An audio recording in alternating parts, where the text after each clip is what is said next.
It's the Hogstyle.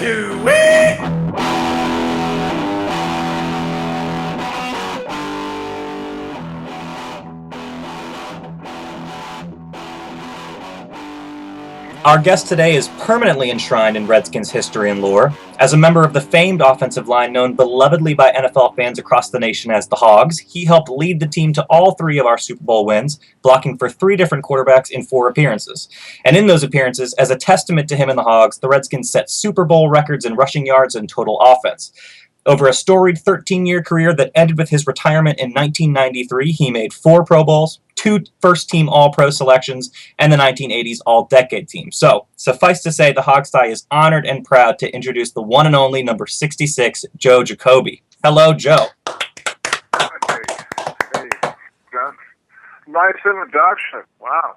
I kind of forget all that stuff that happened in my career and all that. So, how you guys doing this evening? Oh, we're doing great. Yeah, we're doing great. So happy to have you on here, man. We really wanted to pick your brain about the teams you played for. So I guess to start off, this is kind of an easy one for you, but it's something I asked one of your teammates, Doc Walker. As you can tell from our name, we love the Hogs. What was it that made the Hogs so successful and so good? Well, I think it was a bunch of linemen who came together and performed what they were supposed to do. It was a bunch of guys who loved the game, who were great at what they did, and we had the surrounding cast. It wasn't just all us. I mean, we were just a piece of that team, and we were very fortunate to have the people around us, quarterbacks, and have Rigo and to start things and finish up with Mark Rippon and Ernest Biner and that. So it was a great ride. Yeah, certainly was. Hey, Joe, this is Steve. What I wanted to ask you is this. We had 3 Super Bowl teams, 83, 87, and the 91 team, obviously.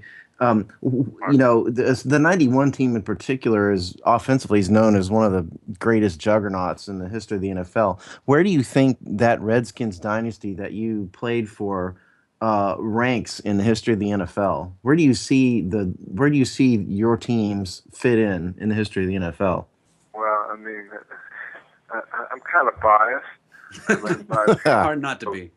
Stuff, those teams and stuff, but I think it's the other people who do this on a more daily basis who rank and compare teams and stuff like that. I know the 91 team was a very good offensive football team, but really the team that did not win the Super Bowl was probably just as good offensively as the 91 team, and that was the 83-84, the one that lost the Raiders. I just think it speaks a lot to the Redskins organization with Mr. Cook as the owner, with Bobby Beathard and Joe Gibbs and his great coaching staff and the guys that I was part of, those 3 different Super Bowl teams that it blended well together. The guys that were on those teams and Hogs were just a piece in that cog of machinery. How long did it take you to get over the 84 Super Bowl loss? I don't know. I'll let you know. That's what I thought. Because we hear a lot of athletes talk about the losses are harder than the victories when it comes to those games, and certainly as from the fans' perspective, it was tough. So I can imagine it would be 100 times worse for you. Yeah, those are tough ones, and we were riding high.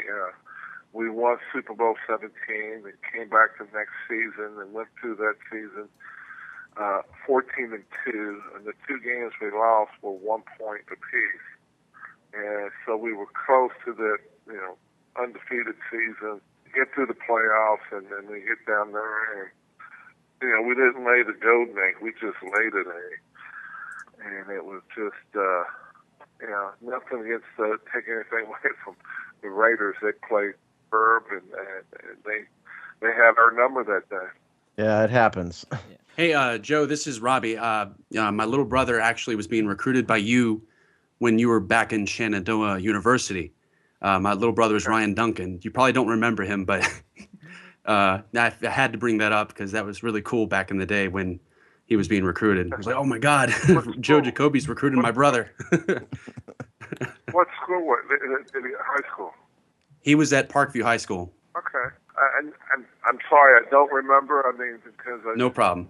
I know you're a college coach now. You see a lot of recruits all the time. So it was really cool to bring up though. And you also, when you were at Hanley High School, I was coaching at Loudoun County High School with Todd Hill at the time. We scrimmaged each other a couple times too. Small world, right? Yes, it is a small world.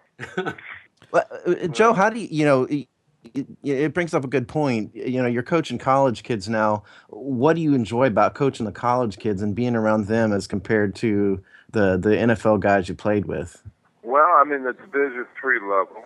There's no athletic scholarship. It's all need-based aid, and they play for the love of the game, and it's fun, and they're not they're not your all-stars and the talent and all that, but they play just as hard and sometimes with more passion and love for the game. Hey, Joe, speaking of since you are coaching now, I've got a question I'm kind of dying to ask.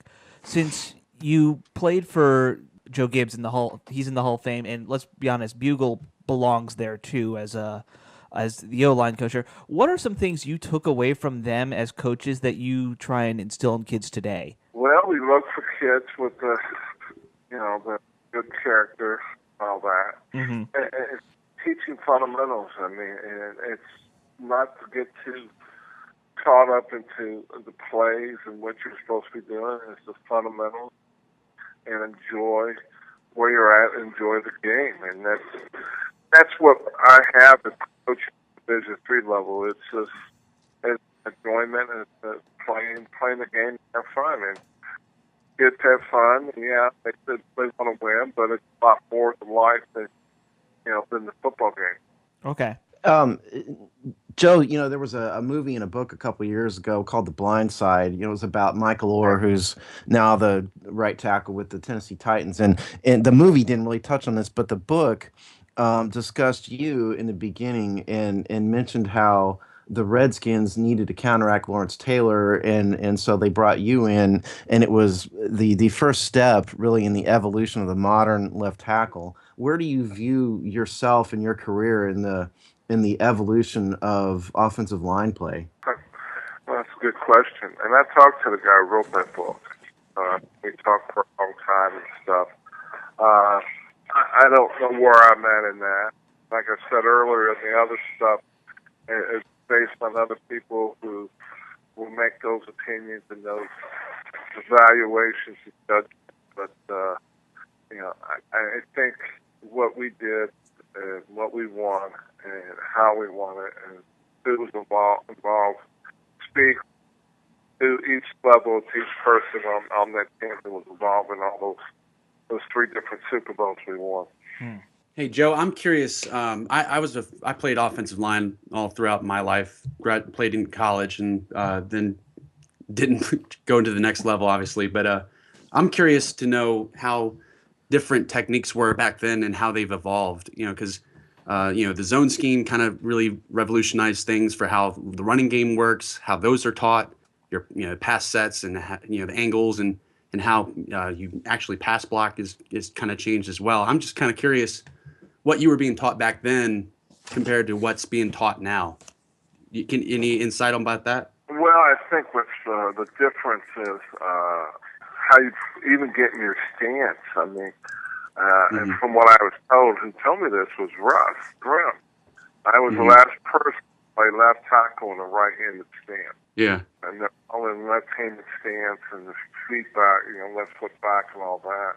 And it comes down to that aspect of the game and coaching and teaching these young guys the finer nuances of the footwork, getting into the process and the technique and taking every little advantage of every little angle that you can get on somebody. Yeah.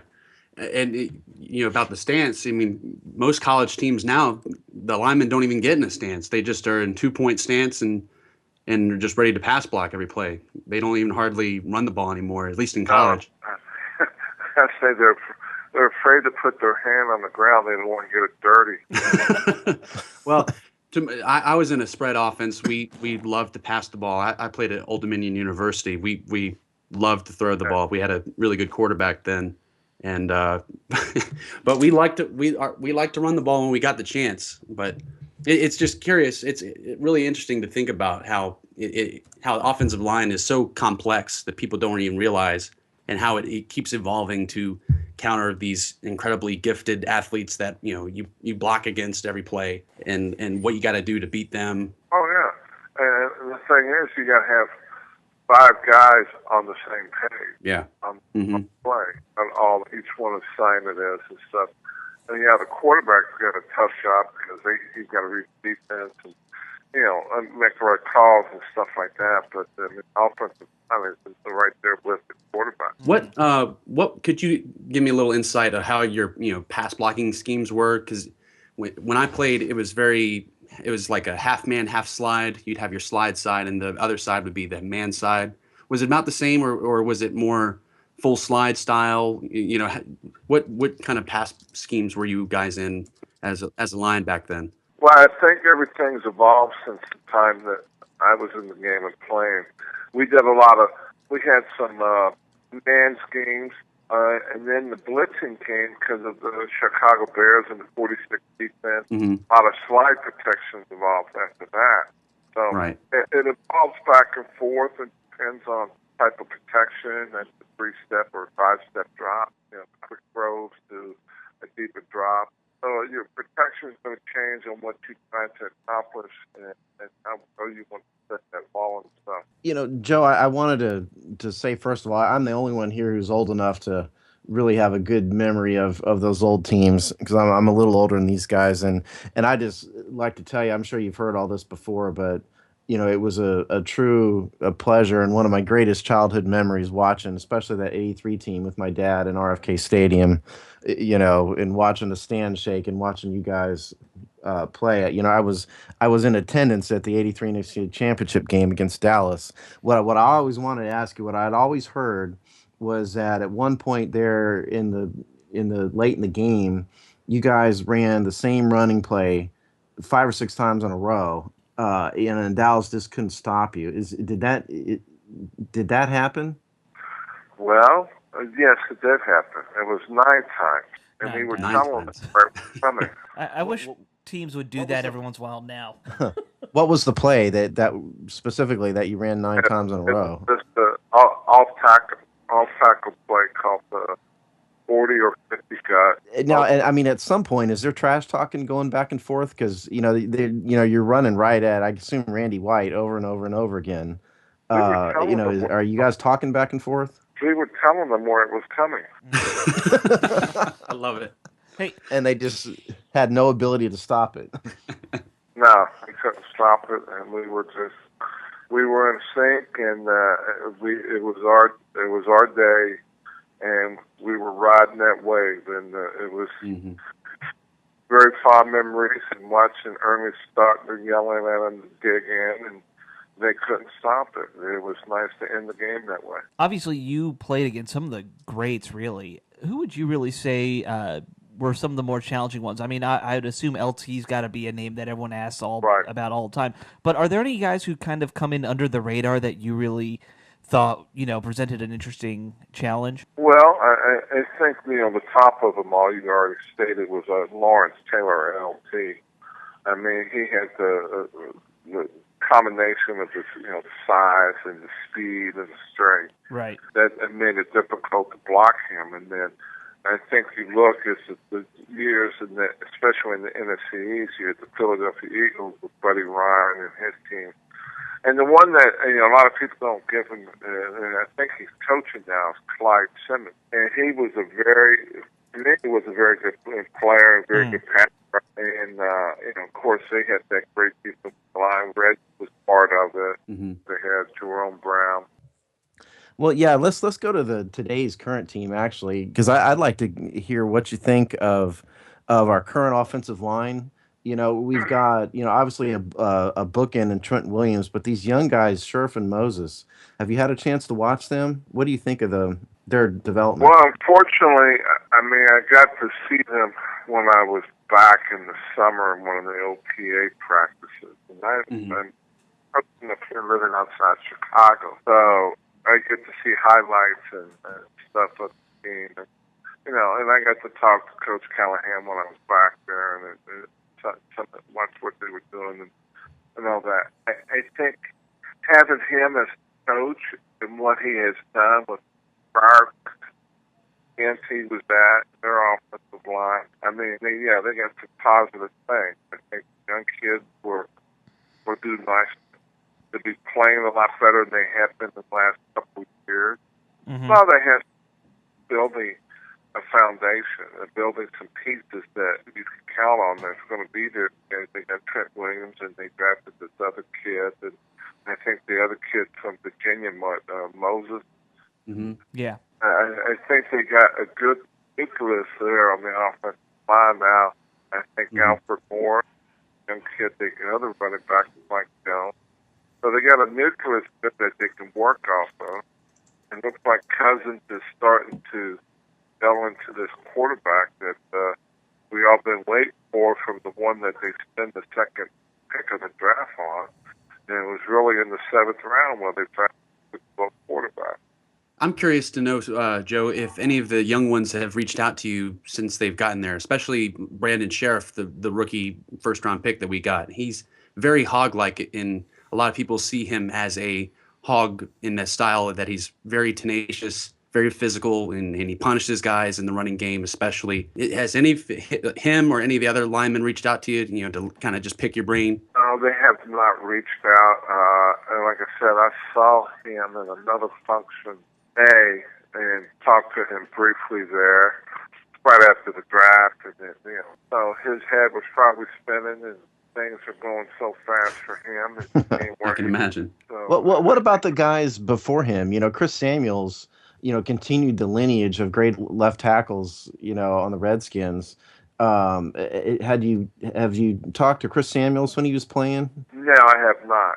I know that he's back in the area. Was either a local high school coach here somewhere. You mentioned you saw Scherf at an alumni function. We noticed that Bruce Allen has done a pretty good job of bringing the alumni together and recognizing that you work on Saturdays. How involved are you with the alumni activities that Mr. Allen has started up again? Well, I know Bruce has done a great job as far as what you talked about there, bringing the older guys, the alumni, back together. Unfortunately for me, the past couple of years, I'm living up here in Chicago and coaching myself, so it's kind of hard for me to get back to some of these events. Sure. But I think Bruce has done an outstanding job, getting the older guys back involved with the organization and making part of it again. So it's always positive when you do that. You get everything that's been associated with the team prior years that come back and continue that tradition. Was there a period of time that the alumni just weren't involved? Before Bruce Allen got involved. Well, I think there was a period there in the early stages of Mr. Snyder's ownership. Things. There was probably some miscommunication going along there. Yeah, Dan Snyder doesn't have the best reputation, to be honest, amongst the fan base, but it appears to us that he's learned a lot, and he's kind of getting it right with this current coaching staff. We talked about Callahan. What do you think of Jay Gruden as a coach? Well, we'll see. I know he's a very good offensive mind individual, and I think he's learned a lot. I mean, he worked with his brother, and he's been a head coach down at some of these the Arena League and things like that. And I think he did well in Cincinnati when he was there those couple of years as offensive coordinator. So we'll see how he does, and hopefully it'll give him some help along the way. So, Joe, one of the things we really wanted to talk to you about was the whole Hall of Fame thing. You're up again for the Hall of Fame, right? And we as fans, we think. Frankly, I'll tell you what I think. I think there needs to be a 20-foot tall statue of all the Hogs out front of the Hall of Fame that people have to walk through in order to get into the damn thing. What do we need to do to make that happen? That's my first question about that. Well, I know the process is going on now. Yeah. I guess you go on the website and see who all the voters are, and just, I guess state what your opinion is and what you believe, whatever individual you think they should vote him in, and it's a process you got to go through. So there are sometime in November, I think right before Thanksgiving, they'll announce the semifinals. And first or second week of January, they'll get to the final 15, and then the Saturday before the Super Bowl day. So it's a process, and it's long, tedious, and it's a hard process, and to get through. There's a lot of great players, and it just takes time.